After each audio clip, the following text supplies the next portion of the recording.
Captain Jake Morrison stood on the bridge of the UES Liberty, watching the stars through the main window. The ship moved slowly through space near Proxima Centauri, where humans had built 3 colonies. Jake had been patrolling this area for 2 months now. Everything seemed quiet, but he felt something was wrong. The year was 2387. Humans had been talking to aliens for 43 years now. When the Galactic Council first made contact, everyone on Earth thought it was amazing. 12 different alien races working together across the galaxy. They seemed friendly and wanted to help humanity join the galactic community. But things had changed over the years. The aliens grew more worried about humans. They said humans expanded too fast and learned too quickly. What took other alien races thousands of years to do, humans did in just a few decades. The Council did not like this at all. Jake received a message on his communication device. Admiral Lisa Hayes appeared on the screen. She looked tired and worried. Admiral Hayes worked from the Lunar Command Station near Earth's moon. She had been Earth's defense minister for 5 years. "Jake, we have a problem," Admiral Hayes said. "The Council sent us an official message today. It's not good news." Jake frowned. "What kind of message?" "An ultimatum.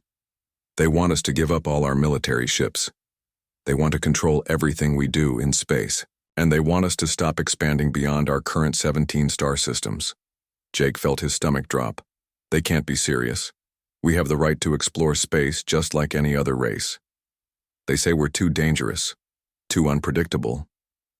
The Council thinks we might threaten other races if we keep growing." On Earth, Dr. Kevin Walsh was working late in his laboratory. He led the Human Research Consortium, a group of scientists who studied alien technology and communication. Kevin had been studying Council messages for months, and he found something disturbing. Kevin called Admiral Hayes immediately. "Lisa, you need to see this. I've been looking at our communication records with the Council. They've been blocking some of our deep space messages, and I found evidence they've been causing problems at our colonies." "What kind of problems?" Admiral Hayes asked. "Equipment failures, supply shortages, communication breakdowns, things that look like accidents, but the pattern is too clear. They've been sabotaging us." Meanwhile, Commander Amy Rodriguez was at a monitoring station in the asteroid belt between Mars and Jupiter. Her job was to watch for any unusual alien ship movements. What she saw made her blood run cold. Council ships were moving into position around human space. Not just a few ships, but entire fleets. They were surrounding key human systems like they were getting ready for war. Amy sent an urgent message to Admiral Hayes. "Ma'am, we have major Council fleet movements. They're positioning ships around New Denver, New Angeles, and the outer colonies. This looks like preparation for an attack." President Matthew Stone sat in his office in Washington. He was a tall man with gray hair who had led Earth for 3 years. The weight of making decisions for all of humanity pressed down on his shoulders. Admiral Hayes had just finished briefing him on the situation. "So let me understand this, President," Stone said. "The Council wants us to become their slaves. They've been sabotaging our colonies, and they're moving warships into attack positions around our systems." "That's correct, Mr. President. We have 48 hours to respond to their ultimatum." President Stone stood up and walked to his window. He could see people walking on the streets below, living their normal lives. They had no idea that everything might change in the next 2 days. "What are our military capabilities?" the President asked. "We have the Earth Defense Fleet with about 200 ships. The colonies have their own defense forces, maybe 300 ships total. But the Council has thousands of ships and technology that's hundreds of years ahead of ours, President." Stone was quiet for a long time. He thought about the first human settlers who left Earth to find new worlds. He thought about the colonists who worked hard to build new homes among the stars. He thought about children being born on distant planets who would grow up free. "Admiral Hayes, send a message to every human settlement in space. Tell them to prepare for the worst, and schedule a broadcast for tomorrow. I'm going to give the Council our answer." The next day, President Stone stood in front of cameras that would send his message across human space. His words would reach 17 star systems and millions of people. "My fellow humans, wherever you are in this vast galaxy, today we face our greatest challenge. The Galactic Council has demanded that we surrender our freedom. They want us to give up our ships, stop exploring new worlds, and submit to their control. President Stone paused and looked directly into the camera. But we are humans. Our ancestors fought for freedom on Earth. They crossed dangerous oceans to find new lands. They reached for the stars when everyone said it was impossible. We did not come this far to surrender now. The Council calls us dangerous and unpredictable. Maybe they're right. We are dangerous to anyone who tries to enslave us. We are unpredictable because we refuse to accept limits that others put on us. I speak for every human when I say this. We will never bow to alien tyranny. We will defend our colonies, our families, and our freedom with everything we have. If the Council wants a war, they will have one. Captain Jake Morrison watched the President's speech from his ship's bridge. Around him, his crew prepared for battle. They checked weapon systems and communication equipment. Everyone knew that war was coming. In the depths of space, Council ships began moving toward human colonies. The greatest war in galactic history was about to begin, and humanity stood alone against impossible odds. But humans had faced impossible odds before, and they had always found a way to survive. 3 days passed after President Stone rejected the Council's ultimatum. The attack came at dawn on the mining colony of New Denver in the Ross 1-28 system. Colonel Ryan Tucker was drinking his morning coffee when the alarm started screaming. "Contact! Multiple alien ships dropping out of hyperspace," shouted his communications officer. Ryan ran to the command center and saw the tactical display. 30 Klaxis assault ships surrounded the colony. The insect-like aliens had brought enough firepower to destroy New Denver 10 times over. "All defensive positions now," Ryan ordered. "Get the civilians to the underground shelters. Send a distress call to Earth Defense Fleet." The Klaxis ships opened fire with green energy beams that cut through the colony's outer buildings like paper. Ryan's defense force had only 12 small patrol ships and some ground-based weapons. It was not nearly enough. But Ryan and his people fought anyway. They used every trick they knew. They hid behind asteroids and attacked the alien ships from unexpected angles. They used mining explosives as weapons. They turned construction equipment into fighting machines. "Sir, civilian transport ships are launching," reported Lieutenant Sarah Williams. "We've got about 8,000 people heading for the inner system." "Good. Keep those bug ships busy while the civilians escape." Ryan watched his tactical screen as another of his patrol ships exploded. They were losing badly, but every minute they fought gave more people time to get away. Captain Jake Morrison received the distress call while his fleet was 2 hours away from New Denver. He pushed his engines to maximum power, but he knew they would arrive too late to save the colony. "Captain, we're getting reports from other systems too," said Lieutenant Sophie Chen, his tactical officer. "The Council is attacking 5 colonies at once." Jake felt sick. The aliens were not just trying to defeat humanity. They were trying to terrorize them into surrender by attacking defenseless civilians. When Jake's fleet finally reached New Denver, they found burning wreckage floating in space. The colony was destroyed, but Colonel Tucker's sacrifice had not been wasted. Most of the civilians had escaped, and Tucker's forces had managed to damage several Klaxis ships. "Sir, look at this," Sophie said, pointing to her scanner. "One of the Klaxis ships is drifting. Its engines are dead." Jake smiled grimly. "Bring it into our cargo bay. Let's see what we can learn from alien technology." Dr. Kevin Walsh arrived at the captured ship within hours. He brought a team of engineers and scientists from Earth. What they found inside the alien vessel amazed them. "The technology is advanced, but it's also old," Kevin explained to Admiral Hayes over a secure communication link. "These weapons and engines haven't been improved for hundreds of years." "What does that mean?" Admiral Hayes asked. "It means the Council has been at peace for so long that they stopped trying to make better weapons. They rely on having more ships, not better ships." Lieutenant Sophie Chen was studying the Klaxis battle records they had recovered. She was young, only 25, but she had graduated top of her class from the Naval Academy. What she discovered changed everything. "Admiral Hayes, I think I know how to beat them," Sophie said during a strategy meeting. "The Council fights by rules. They attack one target at a time, in formation, following ancient battle plans." "Go on," Admiral Hayes said. But we don't have to follow their rules. What if we attacked all their important worlds at the same time? They wouldn't expect it because no one has ever done it before. Admiral Hayes was quiet for a moment. In all of galactic history, warfare had been conducted according to strict rules. You declared war formally, you attacked military targets, and you fought honorable battles. Sophie was suggesting they throw away thousands of years of tradition. It's crazy enough that it might work, Admiral Hayes finally said.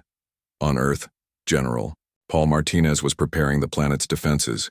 He had soldiers, weapons, and orbital defense platforms, but he knew it would not be enough if the Council sent their main fleet. Mayor Janet Brooks of New York was helping coordinate civilian evacuations. She organized transport ships to carry non-essential people to the outer colonies where they would be safer. We're not running away, she told the crowds at the spaceport. We're making sure humanity survives no matter what happens here. In the deepest parts of space, the alien leaders were meeting to discuss the war. Imperator Veltar of the crystal-like Zephyrians was having doubts about the whole conflict. These humans fight differently than we expected, Veltar said to his council. They do not surrender when they should. They turn mining equipment into weapons. They sacrifice themselves for others without hesitation. But Hive Queen Zacht of the Klaxis would not listen to doubts. Her insect race believed in order and control above all else. Humans are chaos, she hissed. They will destroy galactic peace if we do not stop them. We must hit them harder. Perhaps we should try to negotiate, suggested the representative from the dolphin-like Delphins. No, Zacht screamed. They must be completely defeated. Send more ships to attack their colonies. Back on the UES Liberty, Captain Jake Morrison was studying star charts with his officers. They were planning humanity's counterattack, using Sophie's strategy of hitting multiple targets at once. The Council thinks we'll fight defensively, Jake said. They expect us to protect our colonies and wait for them to attack. Instead, we're going to take the fight to them. His communication officer interrupted. Captain, we're receiving a message from the outer colonies. The civilians from New Denver made it safely to the Tau Ceti system. Jake nodded. Colonel Tucker and his brave defenders had died, but their sacrifice had saved thousands of lives. Now it was time to make sure those deaths meant something. All ships, prepare for hyperspace jump, Jake ordered. We're going to show the Council what happens when you attack human families. The war was just beginning, but humanity had already learned important lessons. The aliens were powerful but predictable. They had better technology, but less determination. And most importantly, they had made the mistake of thinking humans would fight like everyone else. They were about to discover how wrong they were. 6 months had passed since the war began. Captain Jake Morrison looked at his fleet through the bridge window of the UES Liberty. Half of his ships were gone. The Council's endless waves of attacks were wearing down human forces everywhere. Jake's uniform was dirty and torn. He had not slept properly in days. Around him, his crew worked at damaged control panels held together with spare parts and determination. The war was not going well for humanity. 3 more colonies had fallen to Council attacks. The aliens seemed to have unlimited ships and soldiers. Every time humans destroyed a Council fleet, 2 more appeared to replace it. The outer settlements were being abandoned as people fled toward Earth. On Mars, Dr. Kevin Walsh worked in a secret underground laboratory. With him were engineer Lisa Park and quantum physicist Dr. Alex Rivera. They had been working on humanity's most desperate plan. For months, the project was called Prometheus, and it might be humanity's only hope. The calculations are finally working, Dr. Rivera said, wiping sweat from his forehead. We can create computer systems that think like humans but faster. Lisa Park looked up from her workstation. The adaptive artificial intelligence is learning to predict alien battle patterns. But Kevin, are we sure this will work? Dr. Walsh nodded slowly. It has to work. We're running out of time and ships. This might be our last chance. Project Prometheus was based on a strange discovery. Human creativity and chaos actually followed certain mathematical rules. The scientist could build machines that used human unpredictability as a weapon.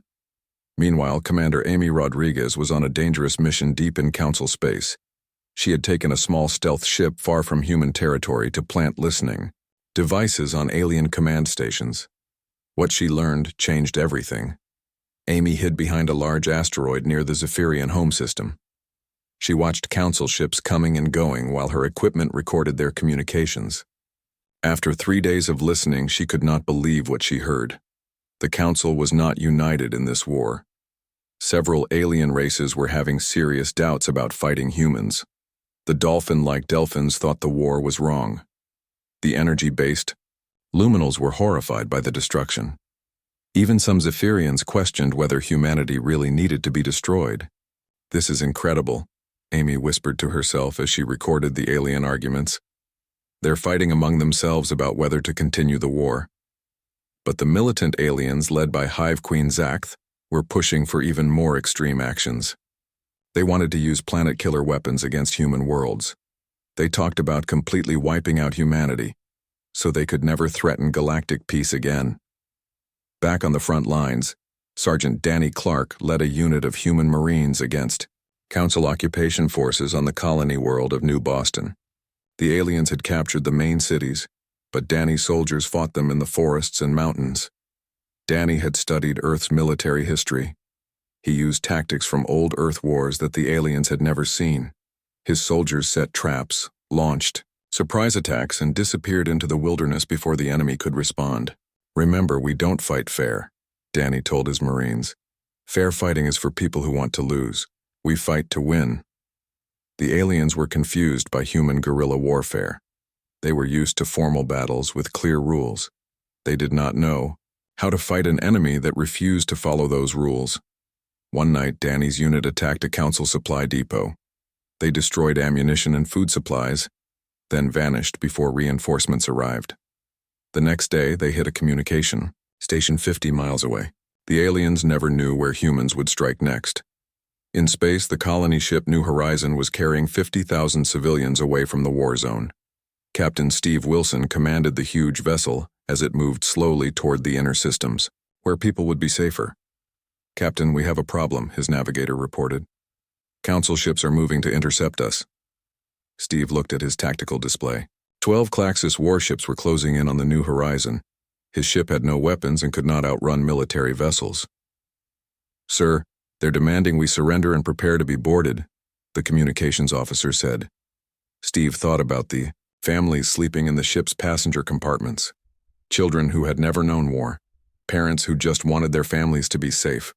Elderly people who remembered when humans and aliens were friends. "All crew to emergency stations," Steve ordered. "Reroute all power to the engines. We're going to run." "Captain, they'll destroy us if we try to escape," his first officer warned. Steve smiled grimly. "Maybe.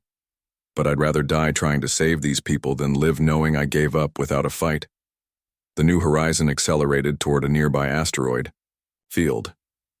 The Klaxis ships fired their weapons, but Steve used every trick he knew to dodge their attacks. He flew between asteroids, used the ship's cargo pods as decoys, and even ejected empty fuel tanks to confuse enemy sensors. Most of the civilians made it to escape pods that reached the inner system safely.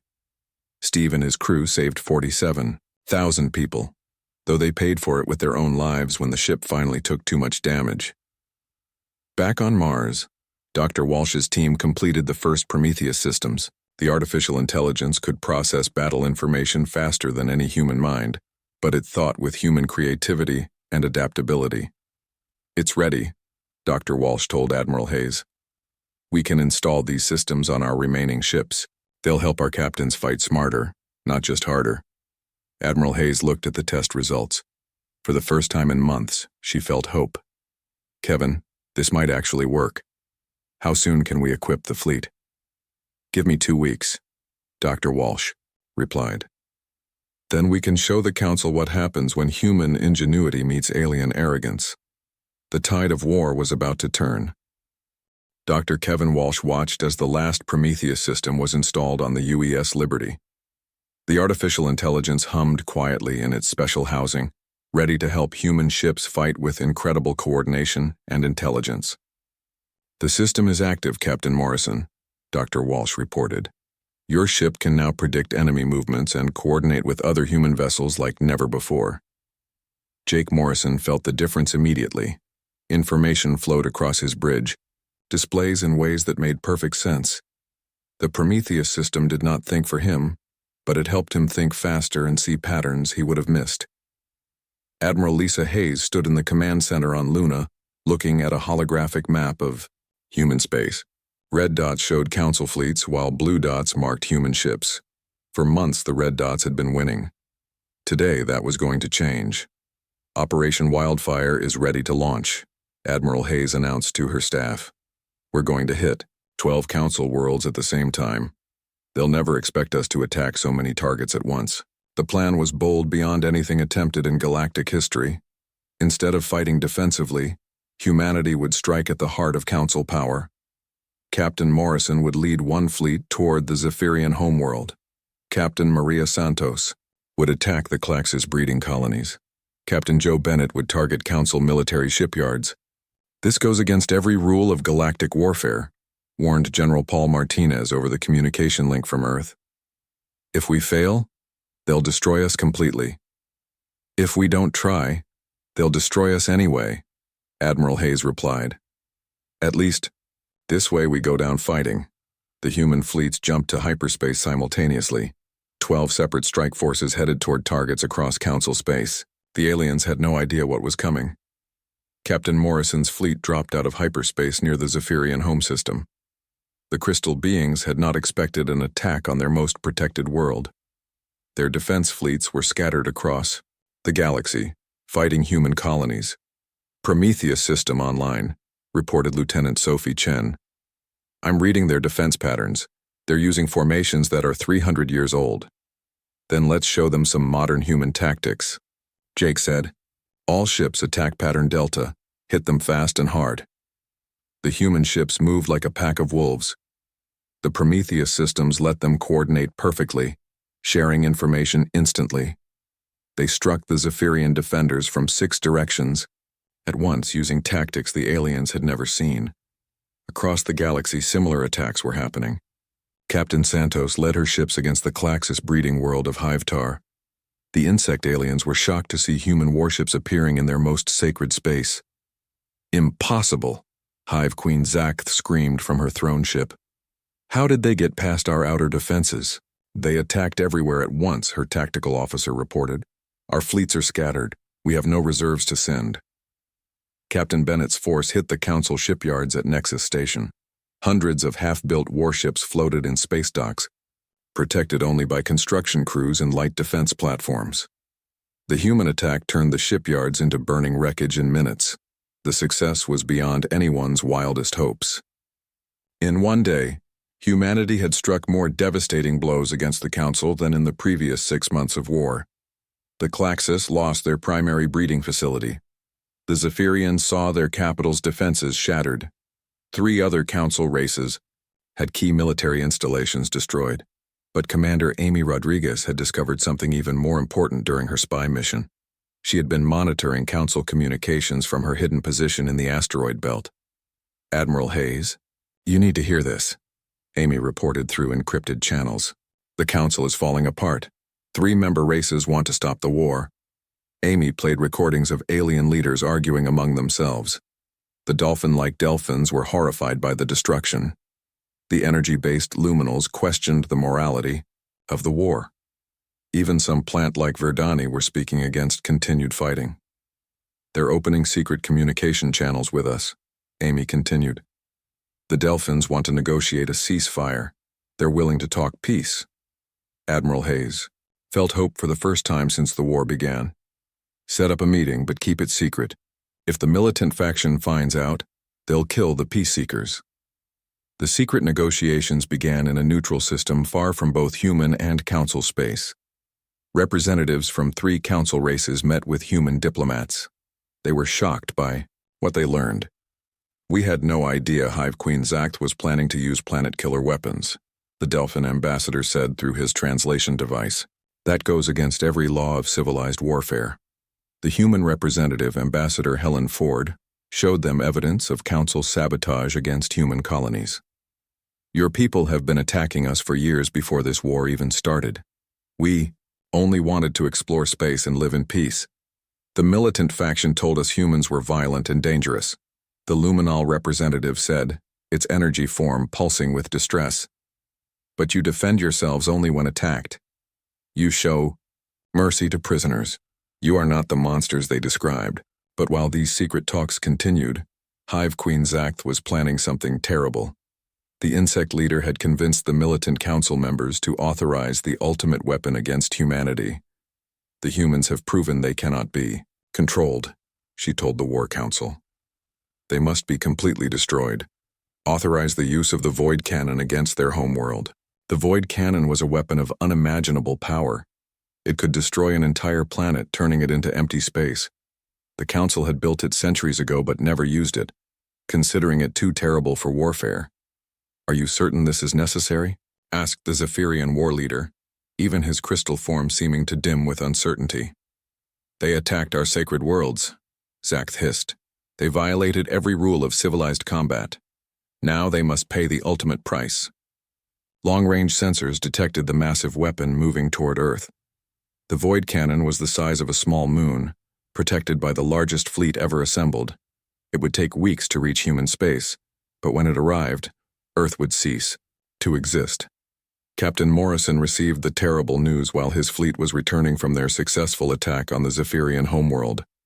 Sir, Admiral Hayes is recalling all human ships to Earth, Sophie reported. They're sending the planet killer weapon. Jake looked out at the stars and thought about his homeworld. Billions of people lived on Earth, including his own family. Children playing in parks, scientists working in laboratories, farmers growing food in green fields. All of it would be destroyed unless humanity could find a way to stop the impossible. Set course for Earth, Jake ordered. Maximum speed. If they want to destroy our home, they'll have to go through every human ship in the galaxy. The final battle was coming, and the stakes could not be higher. Victory would mean freedom for humanity. Defeat would mean extinction. The largest human fleet in history gathered around Earth. Every ship that could still fly had come home to defend humanity's birthworld. Captain Jake Morrison, now promoted to Admiral Morrison, commanded the fleet from the bridge of the UES Liberty. Final. Count shows 800 human ships, reported Lieutenant Sophie Chen. That's everything we have left.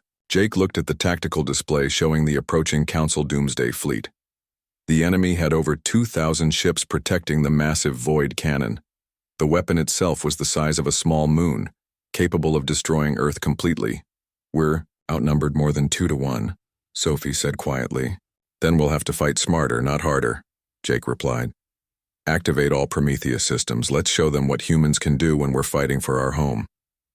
On Earth's surface, President Matthew Stone prepared to address the world.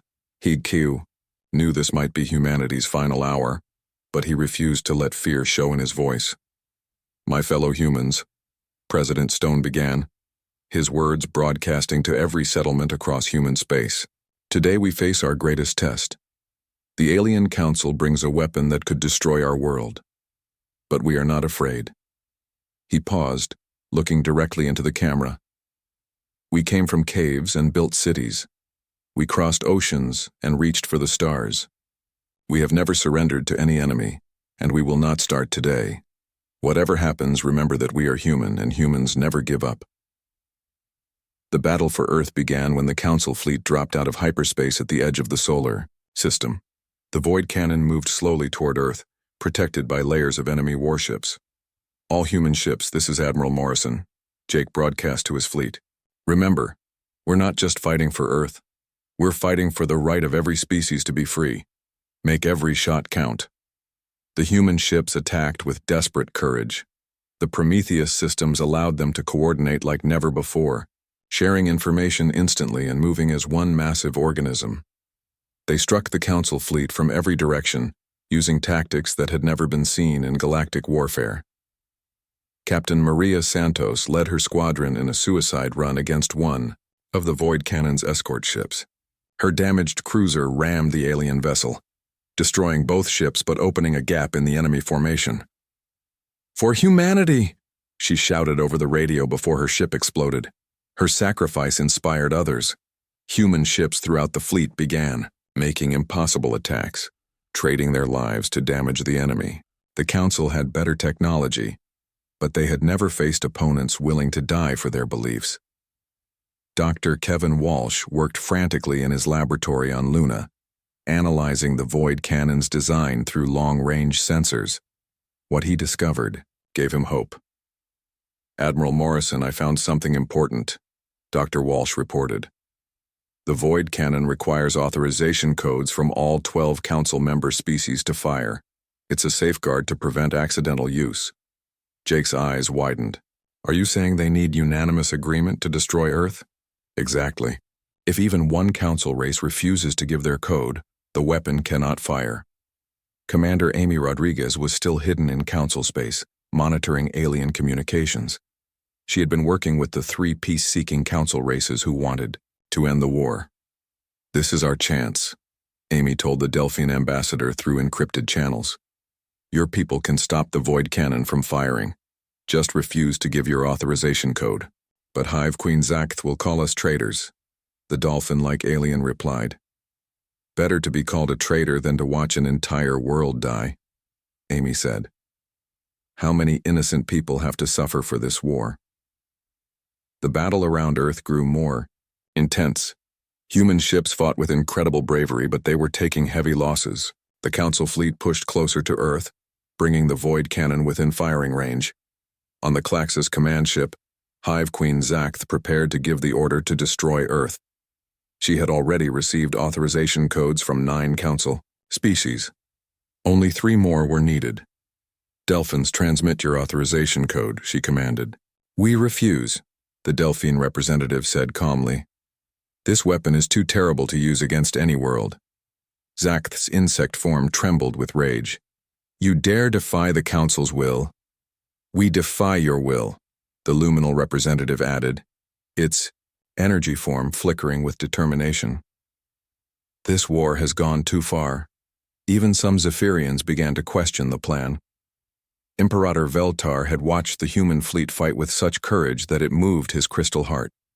"Perhaps the humans deserve to live," Veltar said. "They fight not for conquest but for survival.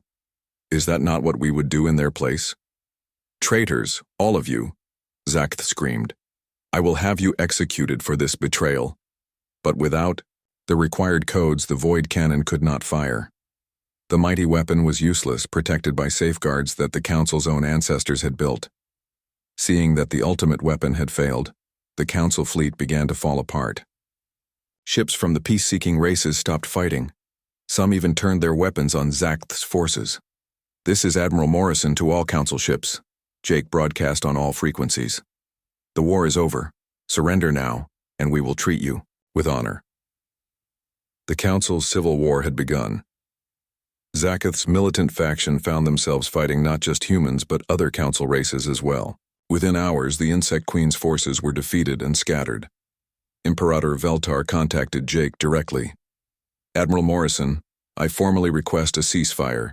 The Council's old order is broken. Perhaps it is time for something new."